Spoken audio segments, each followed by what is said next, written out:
May isa pa akong tanong. Sino sa mga Filipino celebrities na nakita mo nag-congratulate sa'yo at saka napaano ka? Oh my gosh, nag-comment siya. Nanood siya. Nag-aas ako ng support. Si Angel Locsin. Though feeling ko naman, ano naman din yun, account, parang sa fan niya yun. Pero, di ba malagay ka dun sa page ni Angel Locsin? Tsaka feeling ko naman din nakikita niya yun. So, parang dun ako pinaka natuwa. Angel Locsin na yun real life na.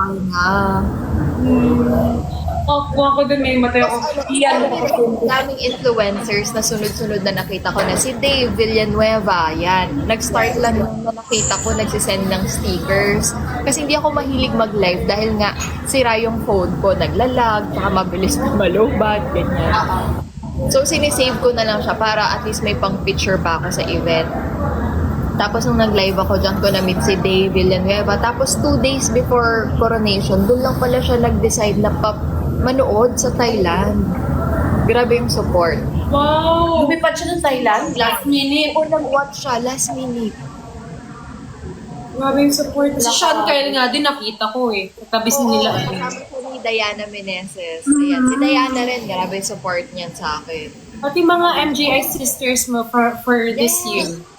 Si Marla, si Bea, tapos si dalawang Bea Ocampo, yung first and second runner-up, tsaka si Bea Maclellan. Kasama niya pa yung mom niya. Tapos yung MGI naman, MGI Twin Sisters, nagchat-chat naman sila. Kasi syempre mahal din naman pag nagpunta ka ng Thailand, airfare, hotel, food mo. Diba? Gano'n last minute mo. Si Alaysa, si Senon Loresca, yan, ang aming Emma sa serye.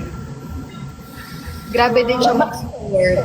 May nakita ko siya ata nag-upload picture niya tsaka ikaw na parang magkadikit. Pina-edit niya sa AI. Oo. Grabe. Alam ko si Anita, dapat manonood, kaya lang hindi, ewan ko anong nangyari. Pero gusto niya manood, mini-message niya rin ako. Si Catriona, nag-congratulate din yan. Tsaka si Pia, words back. Makakapagpahinga na si Catriona. Ayun, nakita ko Mimo, makakapagpahinga ka na. Dahil nandito si Emma.